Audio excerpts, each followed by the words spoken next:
Salut ICF Lausanne, comment tu vas? Bienvenue à toi si tu es là pour la première fois ce dimanche. Bienvenue à nos visiteurs de Marseille, ça fait plaisir d'avoir des gens qui viennent d'aussi loin. Rien que pour nous, vraiment, c'est sympa. On ne se doute pas que vous aviez aussi d'autres choses à faire dans le coin, mais ça nous fait toujours plaisir. Et puis nous, on a ICF en Romandie, on a un cœur aussi pour le monde francophone. Et ça veut dire qu'on pense bien à vous aussi qui vivez l'église là où vous êtes, au sud de la France, où il fait bon et chaud, et que c'est agréable et qu'on se réjouit d'aller en vacances. Je vous propose, vous allez m'écouter forcément pendant le prochain temps, mais quelle chance, hein. Mais ce que j'aimerais encore plus que ça, c'est qu'à un moment, au travers de tout ça, Dieu puisse aussi vous parler, que vous puissiez l'entendre lui. Alors je vous propose, avant de se lancer, juste de prendre un petit moment, fermer les yeux, et si tu as envie que Dieu te parle, juste de lui demander, et puis on le laisse venir dans ce moment, c'est lui la star du show ce matin.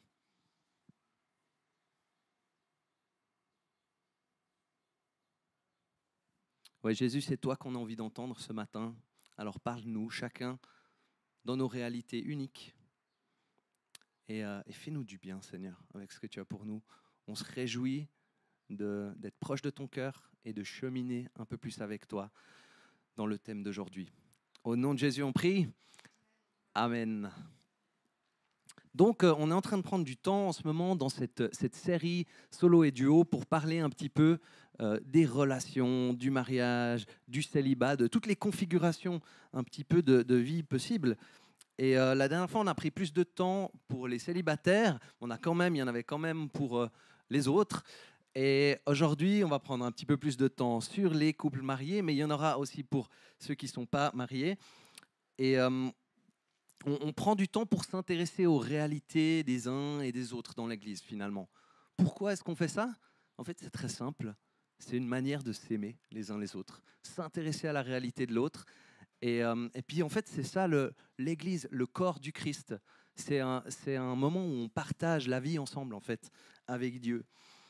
Et puis, c'est une manière pour nous aussi de s'unir parce qu'on est dans un combat. C'est mieux de ne pas combattre tout seul. Donc, dans le combat spirituel, on fait équipe. Et on fait équipe parce qu'il y a quand même un enjeu et il y a une réalité qui est là. C'est le diable, l'ennemi de notre foi, veut séparer ceux que Dieu veut unir. C'est une réalité, c'est violent, mais c'est une réalité.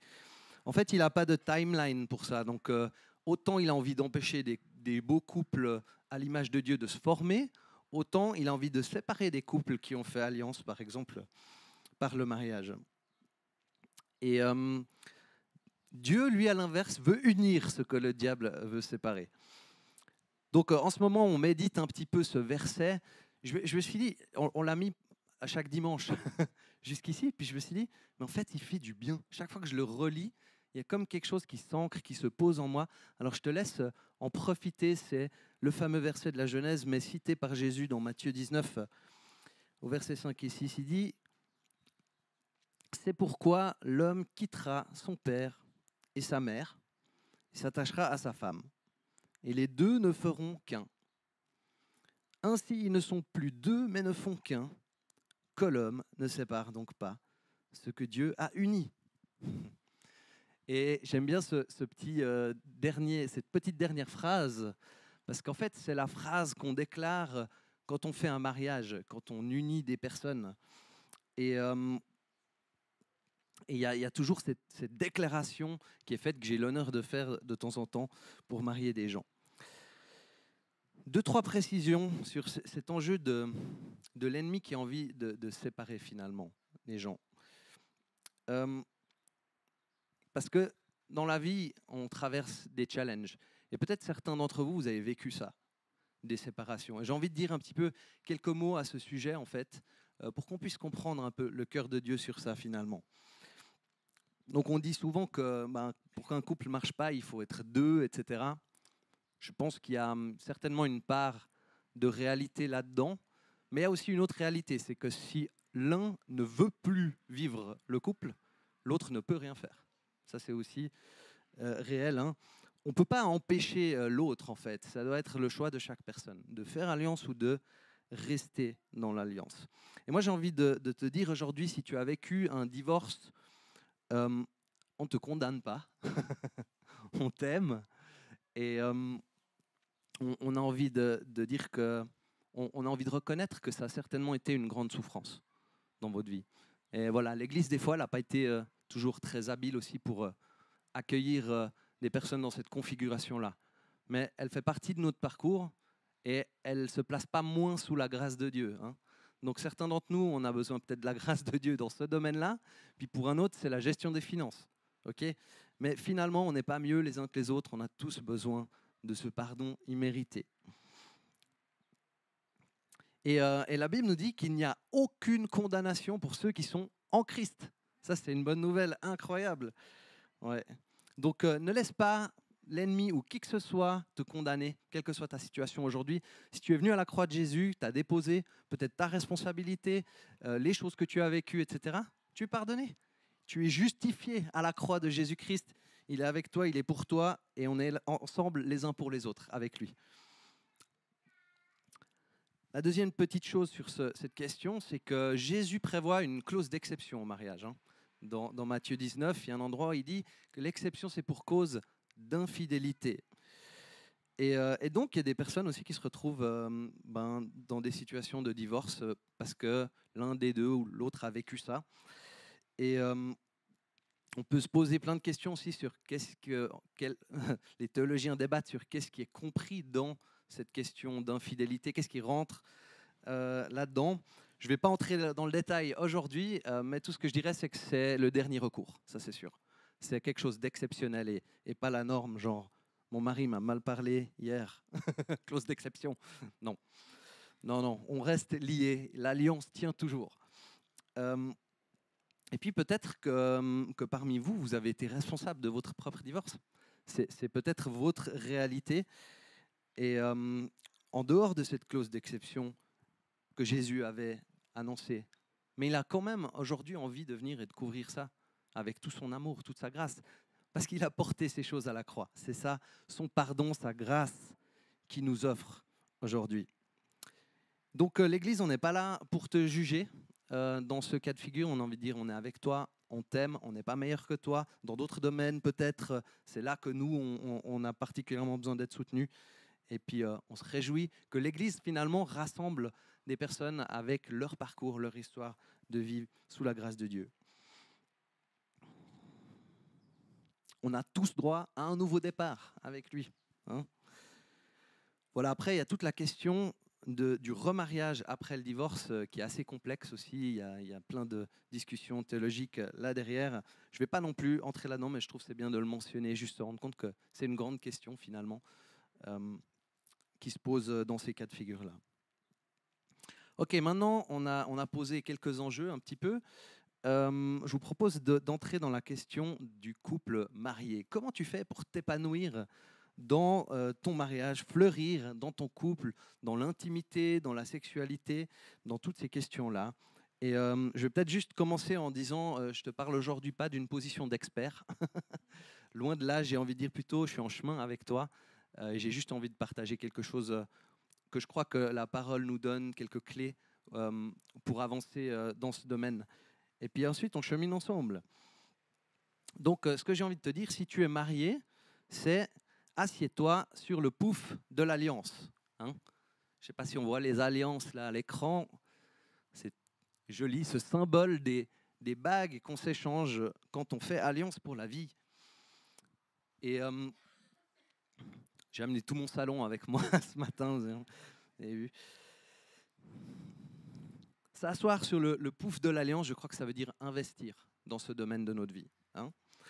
Investissez dans votre mariage. Et puis récemment, on a eu dans l'église une formation qu'on a appelée le mariage boost.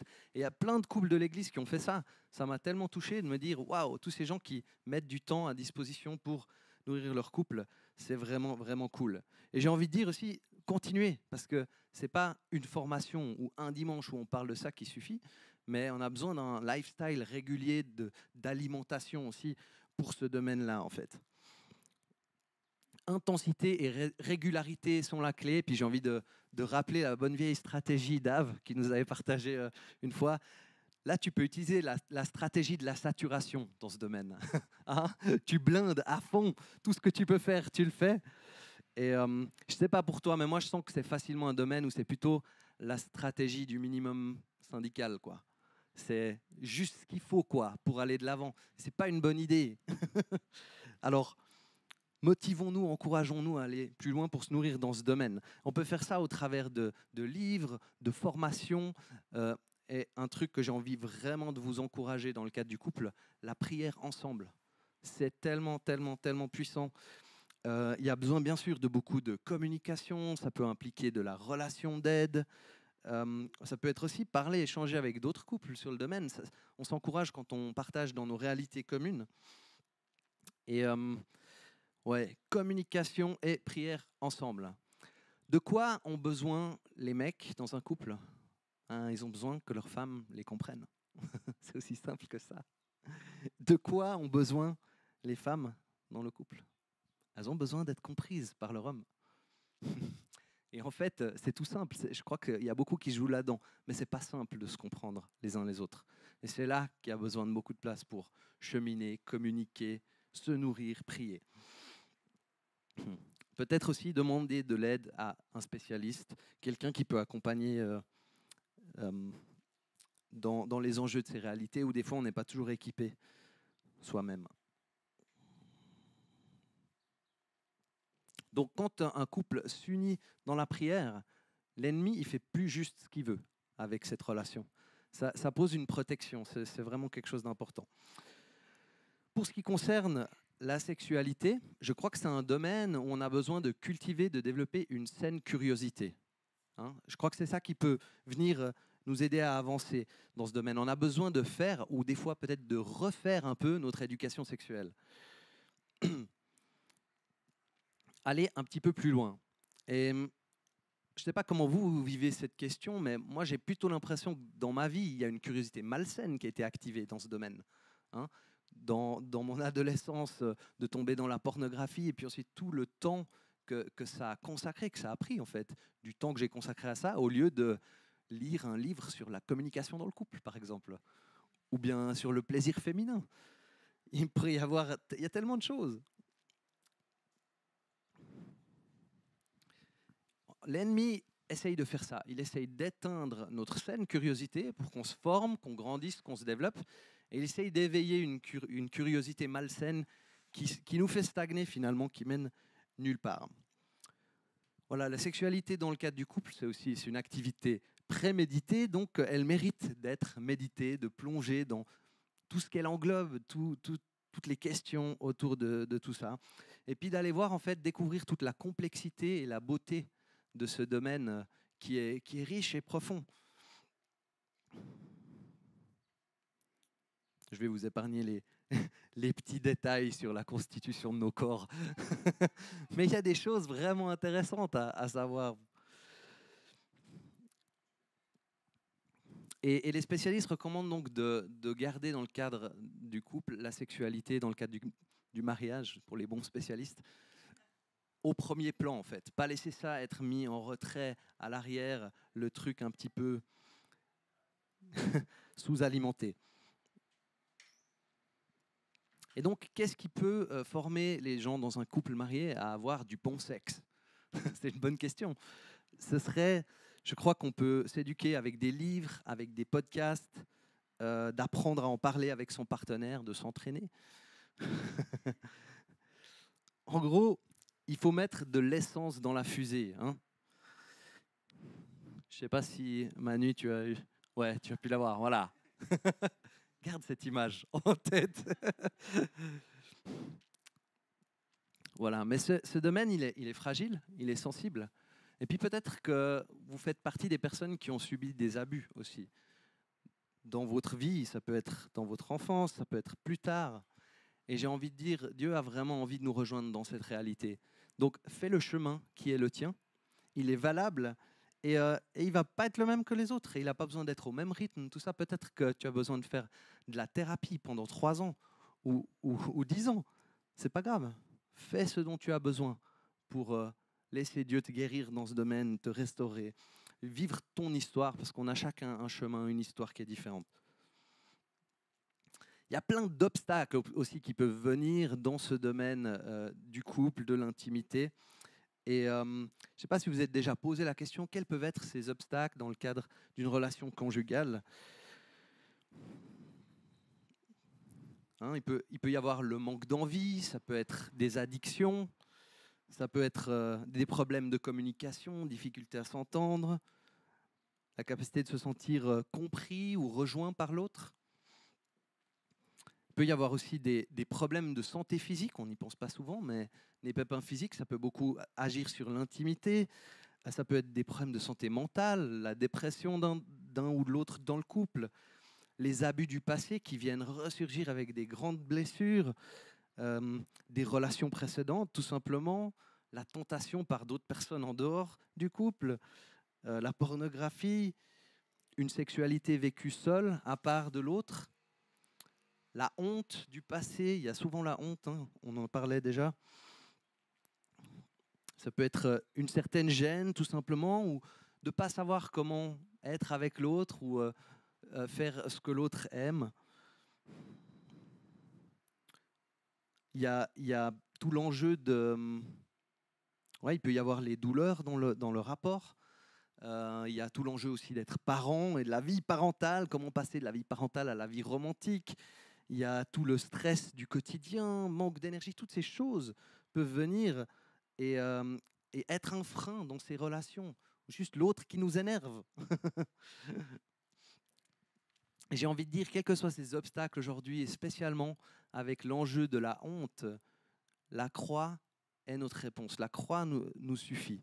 Et on peut venir avec ces domaines à la croix et recevoir ce que Jésus a pour nous. Et si vous avez des domaines aujourd'hui, vous allez avoir l'occasion d'aller à la croix avec ça et de laisser Jésus-Christ vivant vous rencontrer dans ce domaine avec ce qu'il a pour vous. Romains 8, 31 à 37 nous dit: que dirons-nous donc de plus? Si Dieu est pour nous, qui sera contre nous? Lui qui n'a pas épargné son propre Fils, mais l'a donné pour nous tous, comment ne nous accorderait-il pas aussi tout avec lui? Qui accusera ceux que Dieu a choisis? C'est Dieu qui les déclare justes. Qui les condamnera? Jésus-Christ est mort, bien plus, il est ressuscité. Il est à la droite de Dieu et il intercède pour nous. Qui nous séparera de l'amour de Christ? Serait-ce la détresse, l'angoisse, la persécution, la faim, le dénuement, le danger ou l'épée? De fait, il est écrit, c'est à cause de toi qu'on nous met à mort à longueur de journée, qu'on nous considère comme des brebis destinées à la boucherie. Au contraire, dans tout cela, nous sommes plus que vainqueurs grâce à celui qui nous a aimés. Waouh!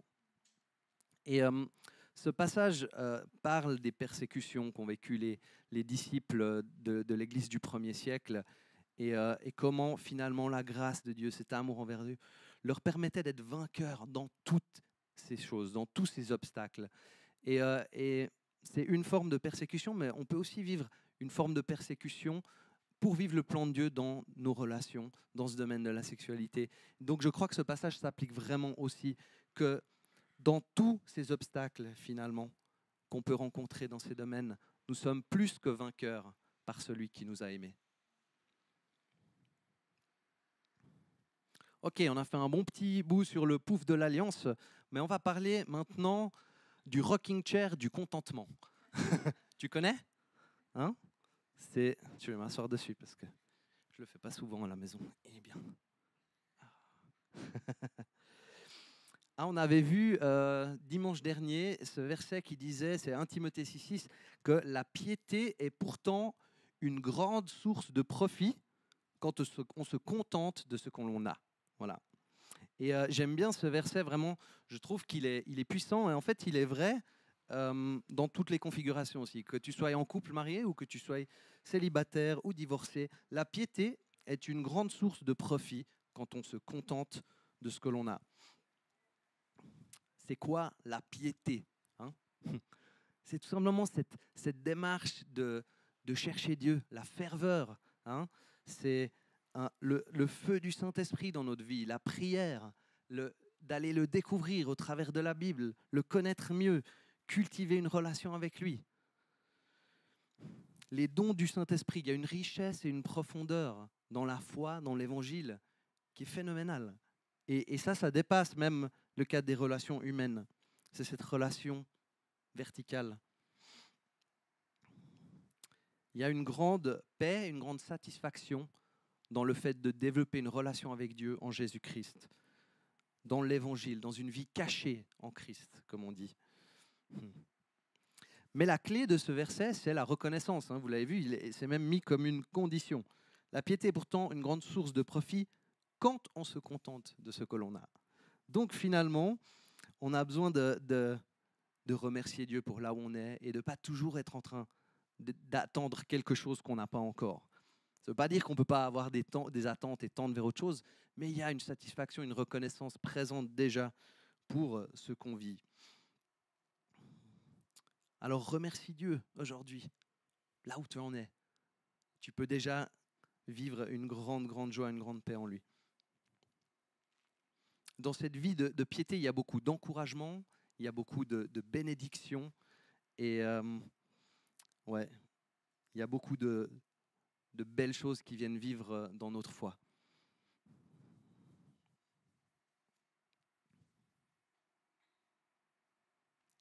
Voilà, des fois, dans ce monde, vous avez peut-être déjà expérimenté que vous êtes tenté par quelque chose, vous avez vu quelque chose sur un réseau social qui a réveillé votre corps, etc.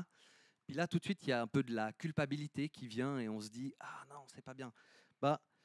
J'écoutais une experte dans ce domaine de la sexualité cette semaine et elle disait « Mais en fait, tu peux aussi, dans ce moment-là, reconnaître que ton corps fonctionne bien. » C'est intéressant parce qu'en fait, tu fais pour réagir d'une certaine manière face à certaines choses.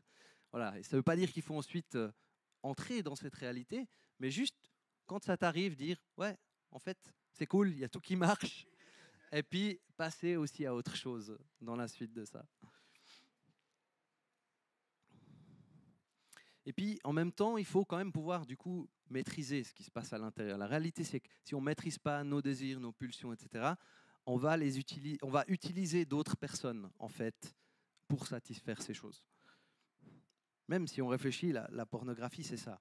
C'est utiliser d'autres personnes.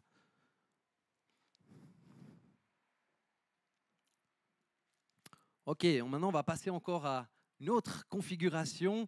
C'est les parents. Est-ce qu'il y a des parents dans la salle? Faites du bruit, hey, faites du bruit. Soyez fiers. Allez, come on. Est-ce qu'il y a des parents dans la salle? Ouais, tellement cool. Hey, nous, on est contents qu'il y ait des parents dans cette église.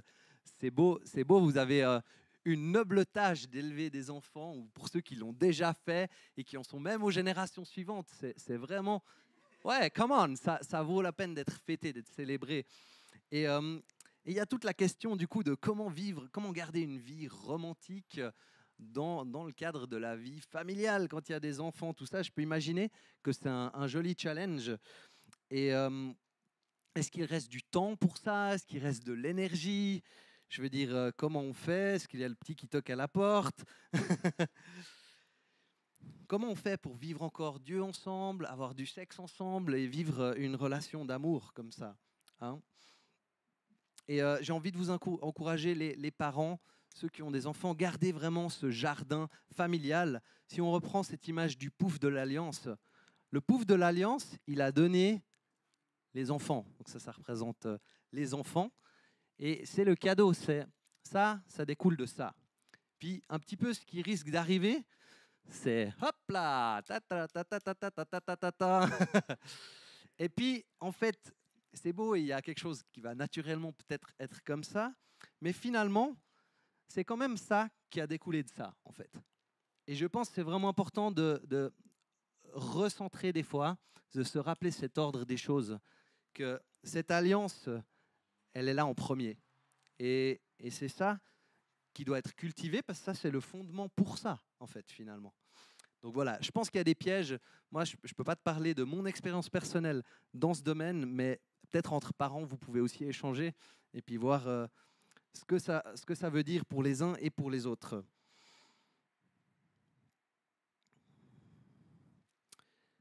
Ok, un autre thème, c'est que en tant que parent, non seulement vous devez prendre soin du pouf de l'alliance et de votre propre sexualité, mais il y a tout l'enjeu de la sexualité de vos enfants, la sexualité future de vos enfants.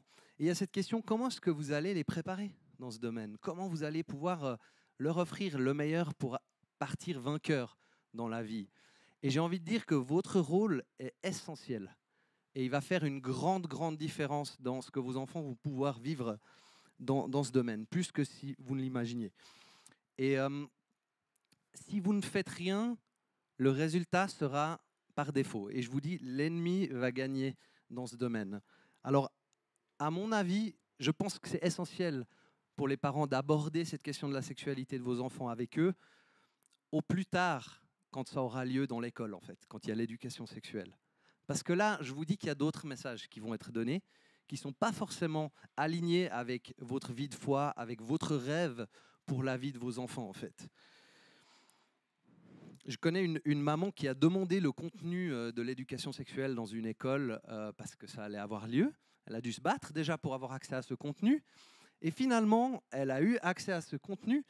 En gros, c'était un lavage de cerveau pour emmener les enfants dans une forme d'immoralité sexuelle dès le début.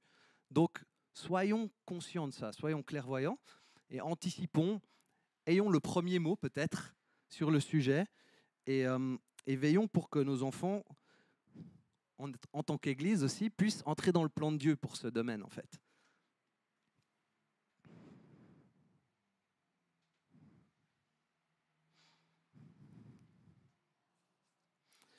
Ouais, quel que soit ton parcours aujourd'hui, je crois que Dieu a envie de se révéler dans ce domaine des relations, de la sexualité. Et je crois aussi qu'il a envie de nous guérir. On a tous des parties de notre être, de notre cœur qui a besoin d'être guéri dans ce domaine. Des fois, physiquement, il y a même des choses qui peuvent être touchées. Et la Bible est pleine de belles histoires de personnes qui ont été détruites, qui ont vécu des choses négatives dans leur vie relationnelle, sentimentale, intime. Et Jésus a rejoint ces personnes avec sa grâce, avec son amour et avec une vie nouvelle en lui, en fait. Et c'est ce qu'il va faire ce matin pour nous, si on le souhaite. Jésus est celui qui guérit. Et je vous propose, pour terminer ce prêche ce matin, d'aller dans l'histoire de la femme samaritaine au puits, qui est une belle histoire. Alors j'ai fait une petite sélection de versets du chapitre, parce qu'on n'a pas le temps de tout faire, mais plongeons ensemble dans cette histoire. Jésus lui répondit, « Toute personne qui boit de cette eau-ci aura encore soif. » Donc Jésus se retrouve au puits avec cette femme, il parle de l'eau qui puise, et puis voilà la réponse de Jésus. « Toute personne qui boit de cette eau-ci aura encore soif. En revanche, celui qui boira de l'eau que je lui donnerai n'aura plus jamais soif. Et l'eau que je lui donnerai deviendra en lui une source d'eau qui jaillira jusque dans la vie éternelle. » La femme lui dit, « Seigneur, donne-moi cette eau afin que je n'ai plus soif et que je n'ai plus à venir puiser ici. » « Va appeler ton mari, lui dit Jésus, et reviens ici. » La femme répondit, « Je n'ai pas de mari. » Jésus lui dit, « Tu as bien fait de dire, je n'ai pas de mari, car tu as eu 5 maris, et l'homme que tu as maintenant n'est pas ton mari. En cela, tu as dit la vérité. » La femme lui dit, « Je sais que le Messie doit venir, celui qu'on appelle Christ. Quand il sera venu, il nous annoncera tout. » Jésus lui dit, « Je le suis, moi qui te parle. » Alors la femme laissa sa cruche, s'en alla dans la ville et dit aux habitants, « Venez voir un homme qui m'a dit tout ce que j'ai fait. Ne serait-il pas le Messie ?» C'est intéressant cet échange de Jésus avec cette femme, où finalement, lui, il connaît tout d'elle. Et il vient innocemment lui demander, « Reviens avec ton mari. » Qu'est-ce qu'il est en train de faire quand il fait ça? Il voit bien les enjeux de sa vie intime, relationnelle, sentimentale. Et il a envie d'agir dans ce domaine, en fait.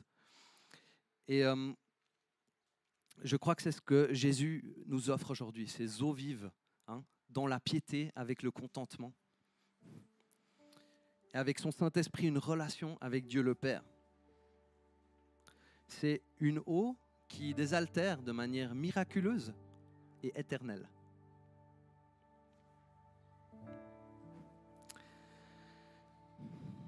Et finalement, l'enjeu qu'on voit dans cette situation, c'est que si cette femme a eu, je crois, 5 maris ou 4, et puis celui avec lequel elle est aujourd'hui n'est encore pas son mari, je m'imagine que derrière ça, il y a une grande insatisfaction.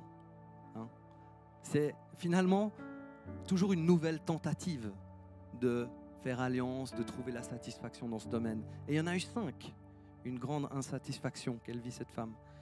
Et c'est là où prend tout le sens de Jésus qui dit « Je vais donner une eau vive qui désaltère ». Jésus veut amener cette satisfaction, cette paix, là où cette femme a échoué de ses propres tentatives. Et il le fait, il révèle l'enjeu, le problème, pas pour la condamner, mais pour lui offrir ces eaux vives. Il lui donne accès à cette eau. Et la femme repart dans la ville en disant « Est-ce que ce ne serait pas le Messie ?» Elle semble avoir eu cette révélation de qui était Jésus pour justement avoir accès à ces eaux vives. Et on ne sait pas exactement la suite de l'histoire pour elle. Mais moi, je crois que Jésus est venu apporter de la satisfaction là où elle n'en trouvait pas par elle-même. C'est ce qu'il nous offre aujourd'hui dans le cadre du célibat, du mariage, de la famille. Des eaux vives qui donnent la paix et la satisfaction. Et cette eau vive que Jésus nous donne, c'est la même en fait qui remplit les couples.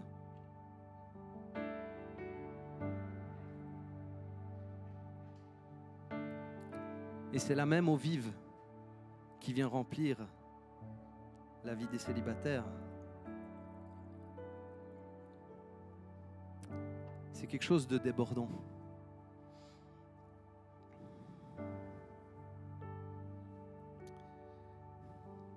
Et donc on va finir ce temps au pied de Jésus.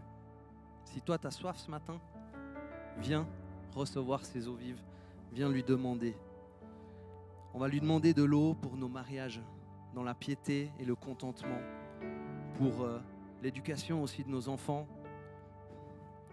de l'aide pour les parents dans ce domaine, parce que c'est pas forcément simple.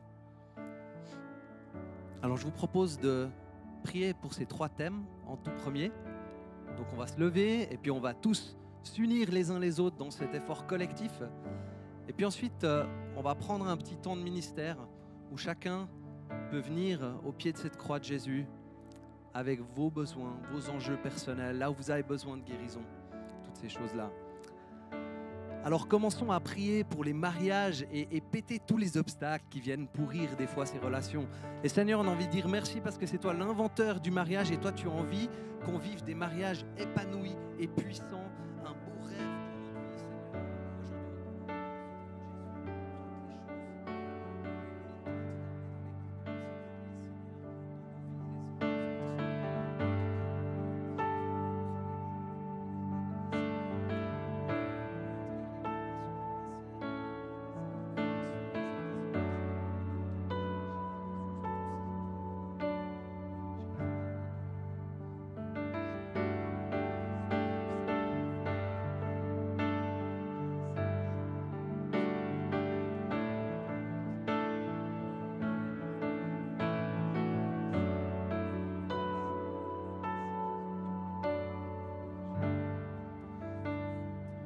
Et on a envie de prier pour les enfants dans l'église et les futures générations parce que c'est tellement important et ce domaine est tellement attaqué. Alors vas-y, lève ta voix et ta foi pour les enfants, les futures générations.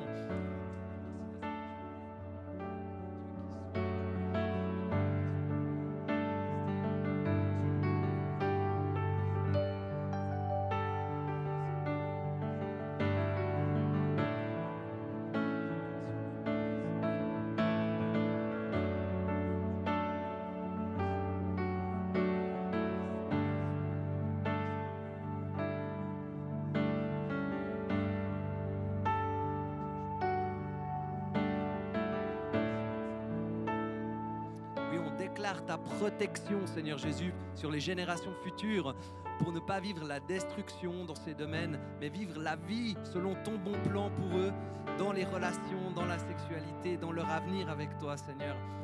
Et prie un coup pour les parents et leur rôle dans tout ça. Ils ont besoin de ton aide.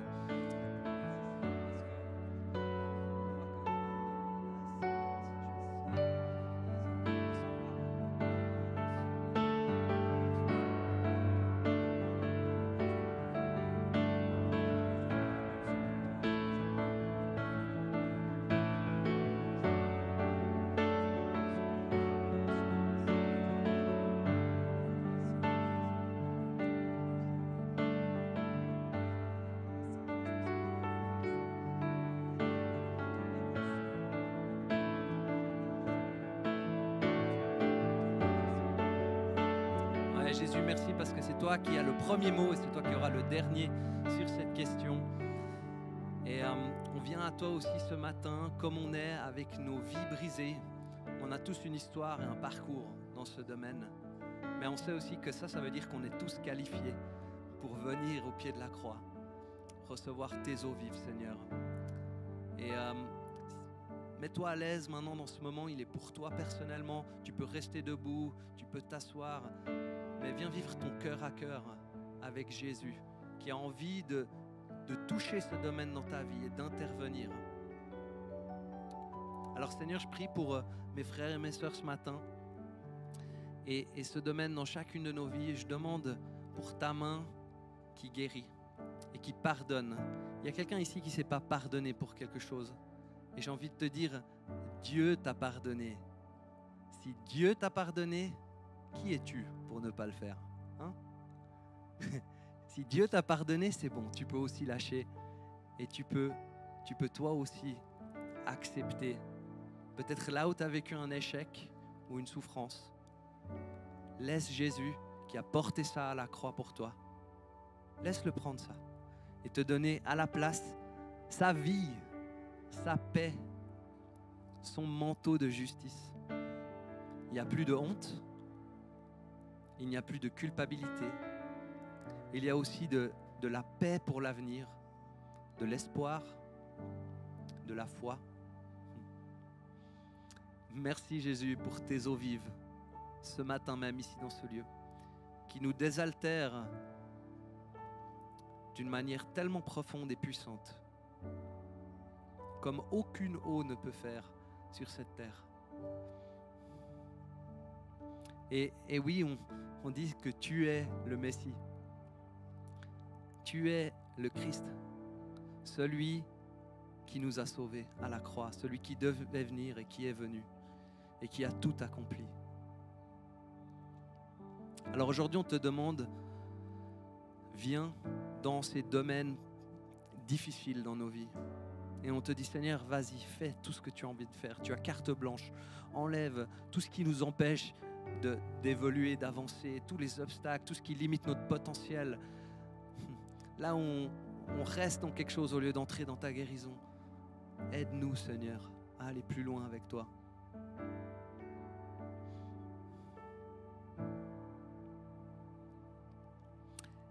Et je crois que tu vas avoir du fun, beaucoup de fun et de joie à avancer dans ce chemin aussi. De laisser Dieu envahir ces domaines-là de ta vie avec ses eaux vives. Il a un bon plan pour toi, il t'aime et il a tout donné par amour pour toi. Tu peux donc toi aussi lui soumettre, lâcher tout dans ta vie à son plan, à ses projets, à ses idées. Il est pour toi, pas contre toi, il est avec toi tous les jours jusqu'à la fin. Fais du bruit pour Jésus. Ouh.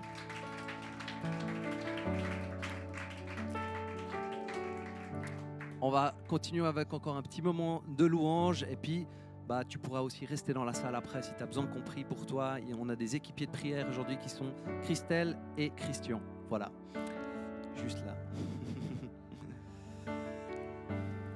Sois béni et à tout à l'heure.